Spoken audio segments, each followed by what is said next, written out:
पापा से कब बात हुई आखिरी दफा?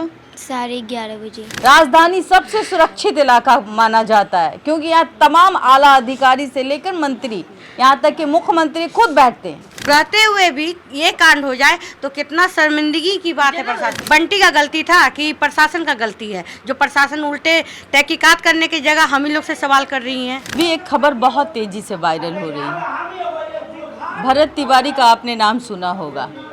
कई सरकार के मंत्री उनके यहाँ जाते हैं, मिलते हैं। भरत तिवारी को भगत सिंह का उपाधि भी दिया जाता है और जो पुलिस इनकाउंटर करते हैं इस पे भी कई सवाल उठते हैं और लगातार सरकार के मंत्री भी दौरा करते हुए नजर आते हैं। लेकिन ये राजधानी की घटना है और वो घटना है जो अपने आप में शर्मसार करने वाली घटना दिखाई पड़ती है। बंटी यादव जो महिलाओं के हक के लिए लड़ा करता था, वो बंटी यादव जिसकी एक मासूम सी बच्ची है और वो मेरे साथ है अभी। वो हम ये नहीं कहते, सम्राट चौधरी की सरकार है और हम राजधानी पटना में हैं और यहाँ देह व्यापार कैंसर का रूप है और करभिघैया के इलाके में है और ये बंटी यादव का घर है। हमारे साथ बंटी यादव की वो बेटी, मासूम सी बच्ची जिसने अपने पिता को खोया। अब ज़रा सोचिए, एक भाई एक बहन, बंटी यादव अब इस दुनिया में नहीं है। हंसता खेलता परिवार और उस अपराधी ने किस तरीके का कृत्य किया। इस बच्ची ने एक कॉल किया था रात के समय। बेटा क्या नाम है आपका? मिस्टी। मिस्टी नाम है। और भाई का? ऋषभ। ऋषभ। और बेटा पापा से कब बात हुई आखिरी दफ़ा? 11:30 बजे। पापा ने क्या कहा था उस वक़्त? कि दही लेके आ रहे 10 मिनट में। वो तुम्हारे लिए दही लेके आ रहे थे, बहुत प्यार करते थे। आपके हाथों में ये क्या है बेटा? ये पानी चढ़ा है। क्यों? चक्कर आ रहा था। चक्कर आ गया था।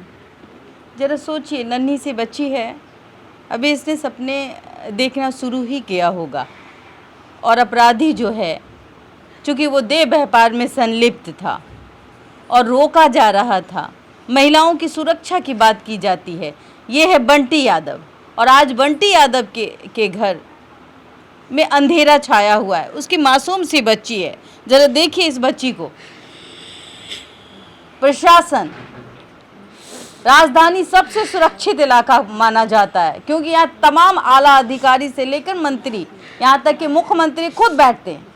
लेकिन उन्हीं के नाक के नीचे एक बच्ची से पिता का साया छीन लिया जाता है और अपराधी जो हैं बेखौफ, सीसीटीवी फुटेज मैं दिखाऊंगी आपको, बेखौफ डर नहीं है।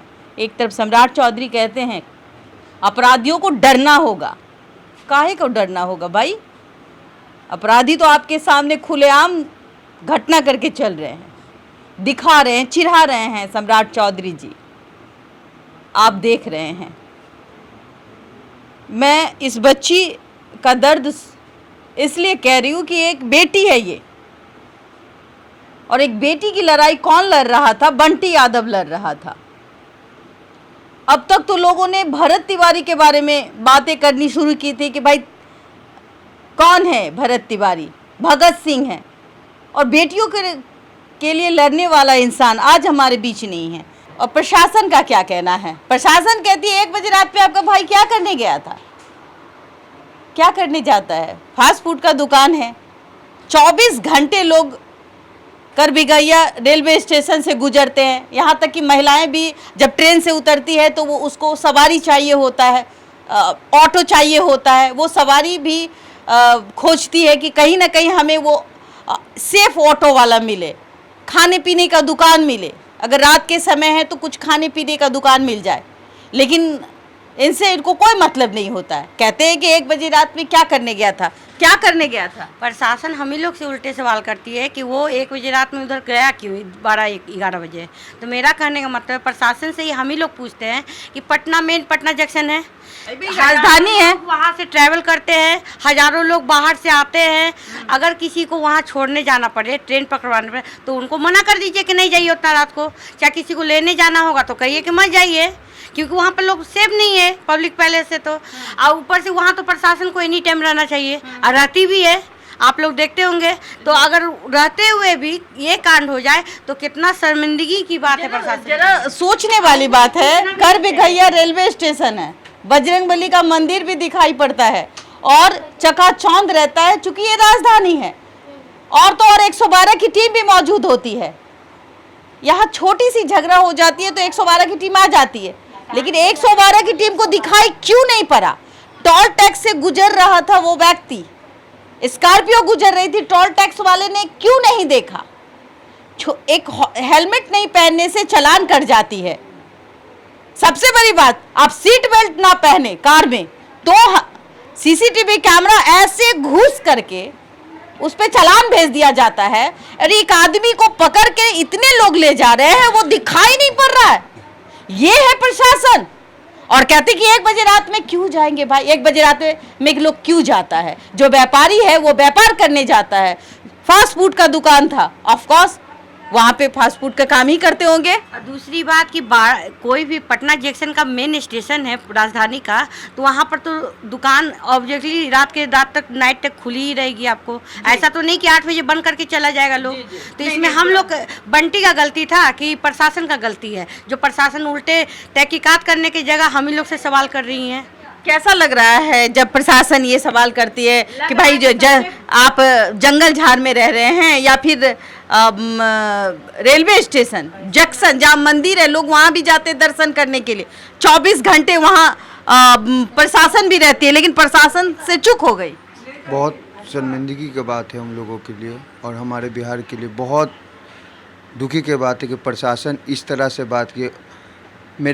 हर दिन की तरह मेरा दुकान 12 बजे बंद होता था और भैया आते थे, दही लेके आते थे, और प्रशासन उस टाइम भी मुझसे पूछे कि तुम्हारा भाई करने क्या गया था 1 बजे। तो आज मेरा भाई हमेशा की तरह गया था, हर देखकर ये बोलता है कि हमेशा की तरह गया था, हर दिन की तरह गया था। उसको क्या पता कि आवाज़ उठाएंगे तो ऐसा हो जाएगा। और RPF सब टीम रहते हैं, प्लेटफॉर्म नंबर 1 रहते हुए भी ये सब हो गया। बिल्कुल, इतने सारा CCTV कैमरा रहते हैं और बहुत दुखी की बात है। आप तय कीजिए गलती किसकी, प्रशासन की कि इस परिवार की, जो रोजी रोटी के लिए रेलवे स्टेशन में एक स्टॉल लगाते हैं और वो देह व्यापार के खिलाफ भी लड़ाई लड़ते हैं ताकि महिलाओं का उत्पीड़न ना हो। लेकिन पता क्या है कि इस घर में ही महिलाओं के साथ उत्पीड़न हो जाता है। इनके भी घर में माँ बहन होगी, लेकिन प्रशासन का कतई डर नहीं है। क्या प्रशासन को ये मोटा पैसा देता था? ये सबसे बड़ा सवाल है। क्या प्रशासन को कुछ पैसे दे करके माइनस किया करता था? इसीलिए इसकी मन भर गई थी और इसने इस हत्या को अंजाम दे दिया। डर नहीं, CCTV कैमरा लैस है, फिर भी डर नहीं है प्रशासन का। आज हम यादवों की बात नहीं कर रहे हैं। ये घटना आपके भी घर में घट सकती है। जिस तरीके से आप भरत तिवारी की आवाज बन रहे हैं, उस तरीके से मैं कहूं कि आज बंटी यादव की आवाज बननी चाहिए। बिहार का बेटा है वो, हम इसे जात पात की नजरों से ना देखें। एक इंसाफ का गुहार आप लोगों से करना चाहती हूं। प्रशासन इसके घर में जिस तरीके से, क्या लगता है कि इसके घर में डर का माहौल नहीं है? है। जो देह व्यापार में संलिप्त है उनका जो पहुंच होगा वो कितने दूर तक होगा, जरा सोचिएगा। और इसी तोड़ने की जरूरत है। धन्यवाद।